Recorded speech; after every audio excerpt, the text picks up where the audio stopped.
1999 when natandikira okuyimba we nalokokera no not 1999 1999 mbadde nzijukira lwe nafumbirwa wafumbirwa kyenda na mwenda natandika okuyimba 91 kyenda mugumu yes naye nga wabikola ng'oyanguya kuba ndaba mu myaka tuli mu gyegimu nze naawe ate kisoboka naawe ate fejjukira twekapa ennyama naye ate ne bakuwasa oli wa myaka emeka kati oyagala gigattagatandeka nze bampasa nga ndi muto nnyo katonemaga nkoze ekive bwegigattagatta emyaka ojja gigattagatta bagigattegatte bagikuba naye egyange era togikweka olugenda ku Google n'oteekamu beti nakibuka ejja kuleetera emyaka nti wazaalibwa ddi saagala kukebera wano tokebera kale nja kukebera ne bwekinokotya nja kukebera kikulume kati otandika otya okuyimba oba wazaalibwa kyalo kyeyo nazaalibwa mu Kiwenda Gayaza Road.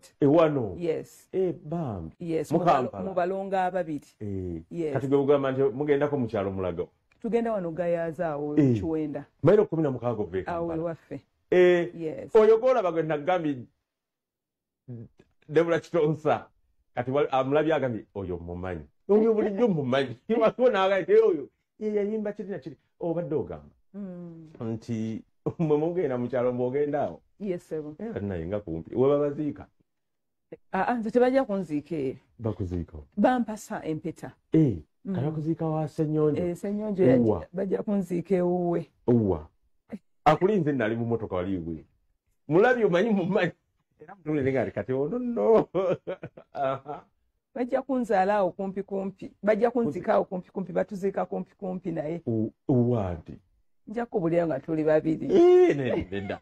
Ate manya abantu bano ebigwawo mu maaso ebaga nti naye kubukedde yagamba bwati mujje bukambi eno bukedde ya record keeping nedda nja kubulira nga tuli babiri gye balinzika nenze siri wakufa kaakati nino okulaba abazzukulu ba Gloria ate n'abazzukulu be bazaala abaana nga wendi bwe banaamala obbazaalawo ndyoke ŋŋambe Mukama omuddu agende akunyule kati Gloria ye mukulu ku baana bo ye muto Gloria ye mukulu ne kuddako Womakati Jolly ne kuddako Divine tulisigiriza bali batonyola ne lino bujje didi asemba yali 10 years olinze muzzukulu nkulaba kati of course kati nova mukyalo Gayaza mu Kampala maama nnyabo mwete muvala mukyalo muli Kampala already kati otandika otya okuyimba kubanga gobeera Kampala andiko okuyimba nga nina emyaka ndowooza 16 obitandika otya nali jjajja wange yali muyimbi bali bamuyita Brach nga akubwa entongoli ng'ayimba so kati okuyimba mwekuli mu family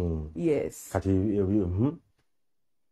okutegeerekeka nti ono nti nze nalokoka nga ndi like 91 nenyingira ekkanisa bwe nayingira ekkanisa nentandika okuyimba n'obwana obutera abasinga okumanya bamanyi nnyo okuyimba n'abaana abato that's why n'okuyimbisa Gloria kyanyanguyira because natandikira mu Sunday school wali kati abalokoka mmwe muba n'eddiini ze mwasookeramu nali mu Katuliki bambi nawulidde wage nti maama Rosemary maama yali mu Kristaayo taata wange yali omukatuliki taata yani taata wange yali Kibuuka John Baptista John the Baptist kati awo ddala byebyo kati kyenjala okubuuza kwegamba otandika okuyimba okutegeerekeka luyimba kyolwakutegeesa nti ono enyimba nyingi mulimu enyimba nyingi zenzize nga nyimba kubanga nina albums nyingi ku Google oba ogenze ku YouTube naye kati abantu ze basinga okumanya mulimu Mukama gwe luyimba lwange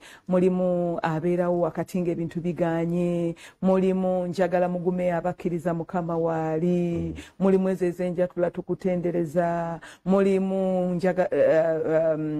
mutima gwange guma I have many songs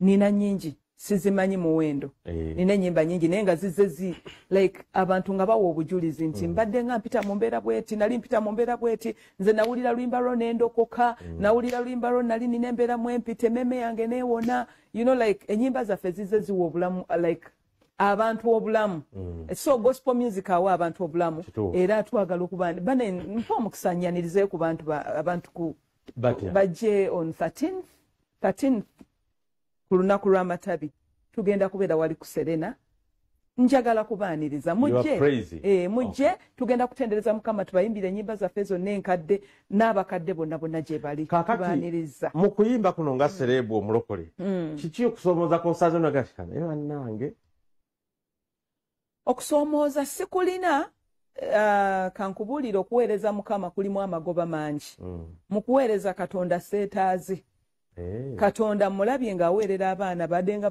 bali mu Taiba babadde ku Sapolo Gloria like gyonna gye bagenze nga basomera Katonda abawadde zi scholarships ku Victoria yali ambassador Gloria babadde basula mu Kololo si lwa kwewaana naye kugamba obulungi bwa Mukama mu kumuweereza yakoledde ate kati tubikweka kituufu kati munnange weekoledde ki mu bino ebintu by'okuyimba byokoledde byobumaze emyaka 3 n'okusoba gwe olaba ndi bubi bannange siri bubi Katonda afuga obugalo obw'amaanyi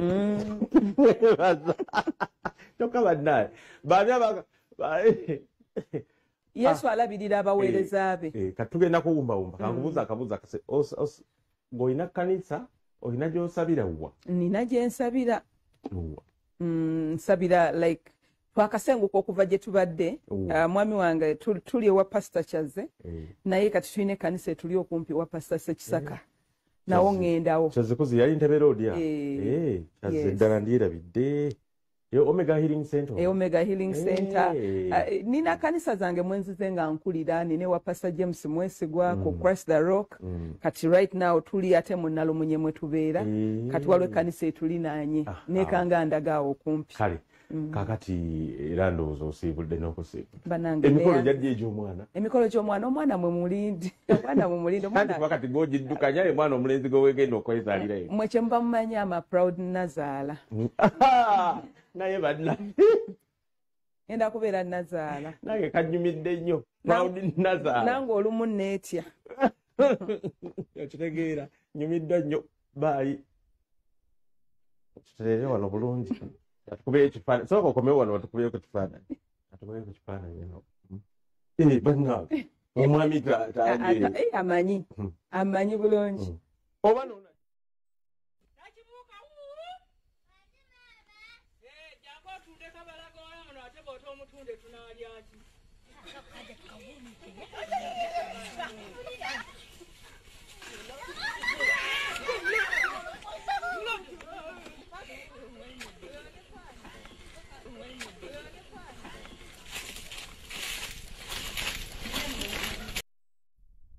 Olugambo nga luwagiddwa ate nga kaweweeza k'amaanyi nyugunya nakkiriza emisuwa kalyoza obwongo kabutukuza bafune mu maduuka wonna ne supermarkets Ngonje ekyokuddamu eri visa yonna yakulema okufuna oyagala kola kusoma kufuna bujjanjabi oba kulambula jangu ku Pakango tukwanguyize tusange e Kajans Kitende okuliraana KFC ku Impact Vocational Training and Development Institute osobola okubangulwa mu kosa zaffe zino wammanga okuli health care assistant, hairdressing and cosmetology, hairing and fashion design, household manufacturing, electronics, radio and TV presentation and production, video production and graphics design. Okwewandisa kugenda mu maaso.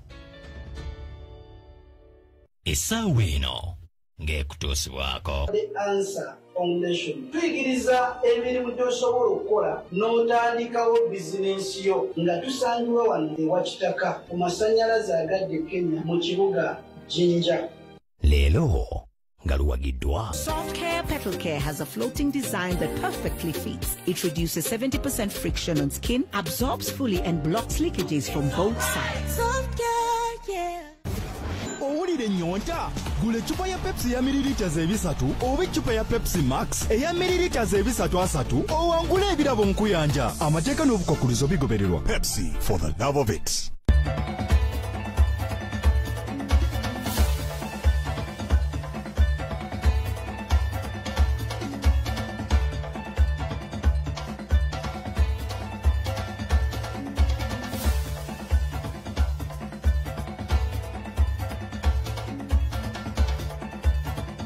Leero nga luwagiddwa. Soft Care Petal Care has a floating design that perfectly fits. It reduces 70% friction on skin, absorbs fully and blocks leakages from both sides. Soft Care, yeah. owulira ennyonta gula eccupa ya pepsi ya mililiters 3 oba eccupa ya pepsi max eya mililiters 3 owangule ebirabo nkuyanja amateeka n'obukwakkulizo bigobererwa. Pepsi, for the love of it. ForteBet Lunchtime Sport. Every Friday, don't miss the most attractive match of this weekend. Interesting tips, advice, and recommendations.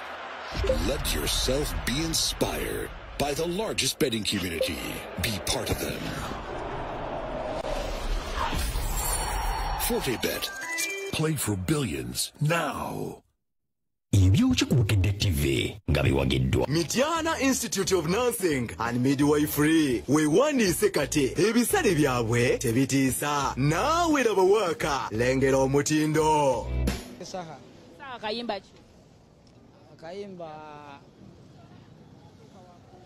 wano busoze bwaliwo ana akamwanyi kaliwo. Olugambo nga luwagiddwa. Ate nga kaweweeza k'amaanyi nyugunya n'akkirizo emisuwa kalyoza obwongo kabutukuza bafune mu maduuka wonna ne supermarkets.